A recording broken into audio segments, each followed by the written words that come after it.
I'm going to talk about artificial intelligence for urology benefits and pitfalls. Everybody here talks about artificial intelligence, whether it really helps or it is necessary or not.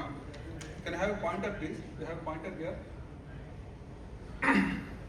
It has become fashion to talk about artificial intelligence in every facet.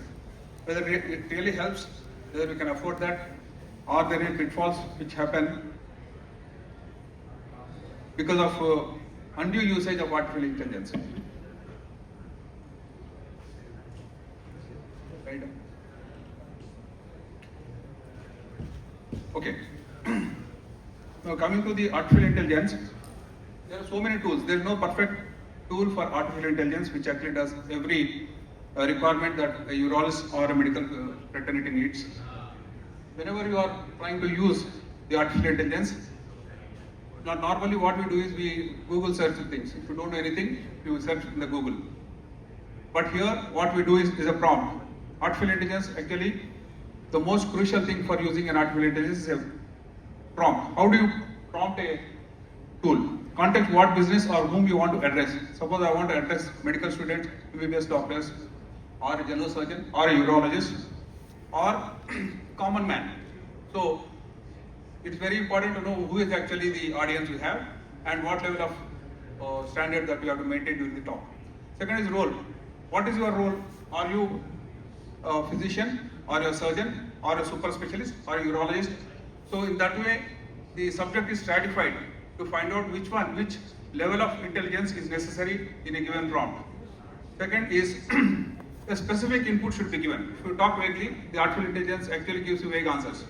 There can be mistakes. What you ask may be different, the answer may be different, because you are not stratified to the extent that what you really need the accurate information. Sometimes you need to give an example to the artificial intelligence. We all know ChatGPT. It is actually the model is changing every week. It is 5.2 now. Next week it might be 5.4. So if you see here, start with a role. You are an expert in urologist and you are trying to write an article or giving a lecture.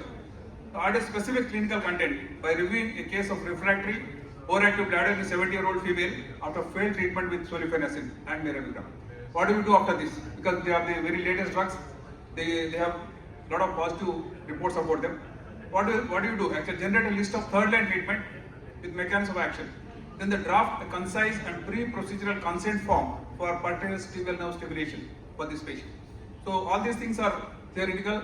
When you ask an artificial intelligence tool, it gives within seconds. What a person takes few hours, 4 to 6 hours, as it can be done in less than 40 seconds, 30 seconds. So now whenever you are trying to make a study design, you have to find for research purpose. So you critique this design on prostate cancer biomarkers.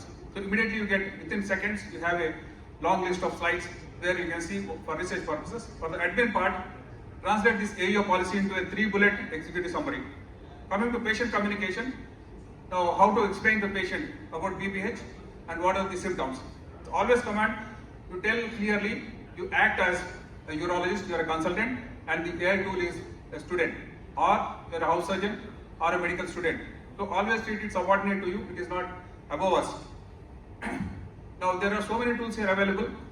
There is Robin, which is very good for hundreds of pages to be read in about few seconds. The most powerful AI tool is Claude. Claude is 4.2 now. It's actually 100. It makes a lot of charts, images within no time. And then there are large notebook models. Notebook models is very good for the medical students who are actually appearing for exams to read it very fast. And for social media interaction, there's Social Bee here. And ChatGPT is for generalized.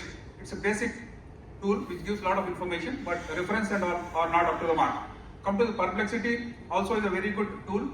It is used for business model. Actually, when you are stock market and all, it does extremely well because the financial inputs are very good for that. And Perplexity, if you give an example, actually it helps in it.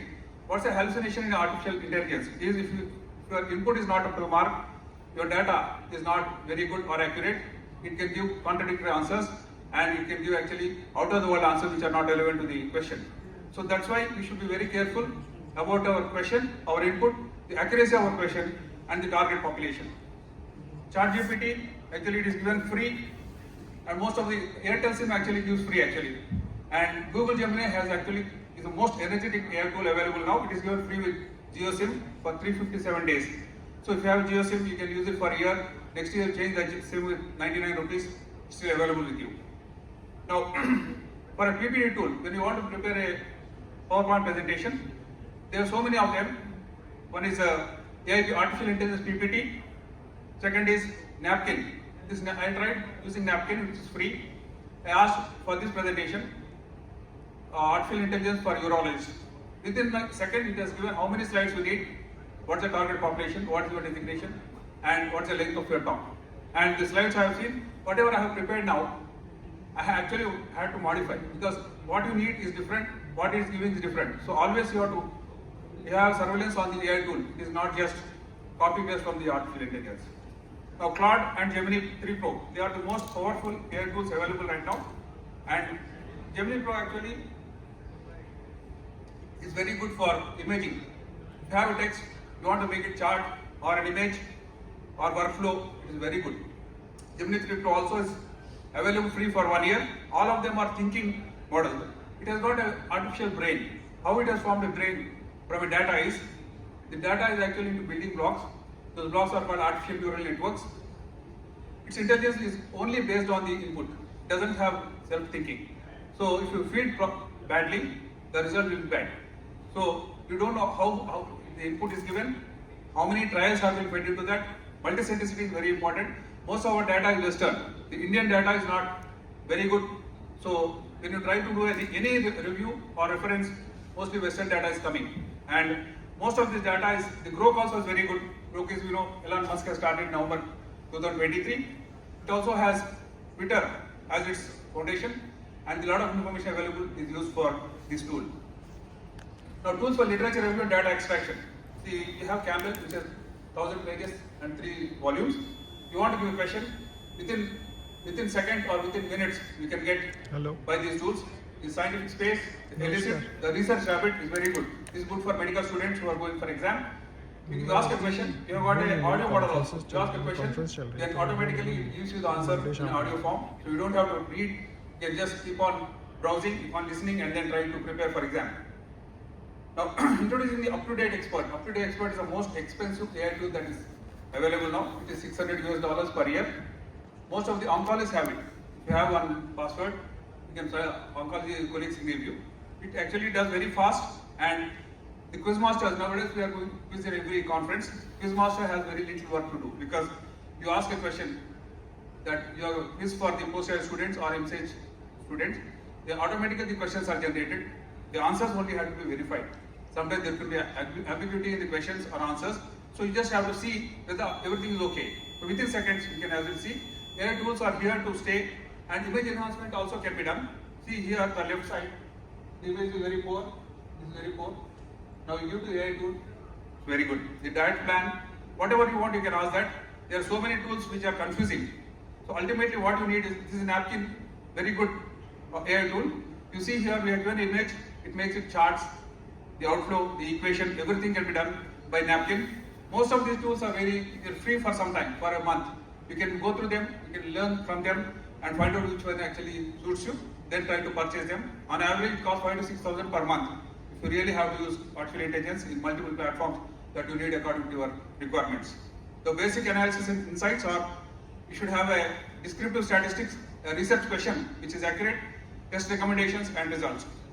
Now, empowering the data, I have asked for this. Pembrolizumab is a glimmer of hope for advanced penile cancer. We know at the late stages of penile cancer, there's not much encouraging result. So, grim prognosis for metastatic disease here. The standard chemotherapy is not very good. So, a rare but aggressive cancer, we have tried to do this. This has given a good references, and so that it could be tried to prolong the survival. So, enhance diagnostic accuracy, streamline surgical procedures, and then there are some ethical concerns, because whenever you give consent, patient is well informed. Here, the procedure is selected by the AI, and patient is actually dictated that this is the best option we have. So you don't do that. You apply the human approach to the whatever inference that AI is giving.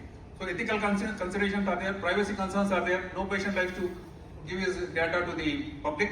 Similarly, there should be a lot of privacy which should be improved upon. There are limitations like dependence on data quality. If your data is poor, output is poor, and potential bias in algorithm. That's called black box. The algorithms are too many. Ultimately, the conclusion is not understood. That is called black box. We don't understand how the conclusion has come. In such cases, you have to use your mind and see and overrule the artificial intelligence. What our key takeaways are: build the AI first mindset. You should know when to use it, how to use it, and it can save hours of our effort. Better prompts give better results. Always iterate. That means you know about subject and then only the results will be better. It can hallucinate and make mistake. So all outputs and should be checked upon by you physically, manually, and with proper knowledge. Don't be lazy, because if you depend on that, ultimately you might end up giving blunders. ChatGPT answers great, but references are not very good. So there are so many tools which you can use, but you are the person who should select them for the best use of your requirements. Thank you. Now I call upon Dr. Sharma, who talks on the energy sources in urology from the ancient times to present day, powerful lasers and so on.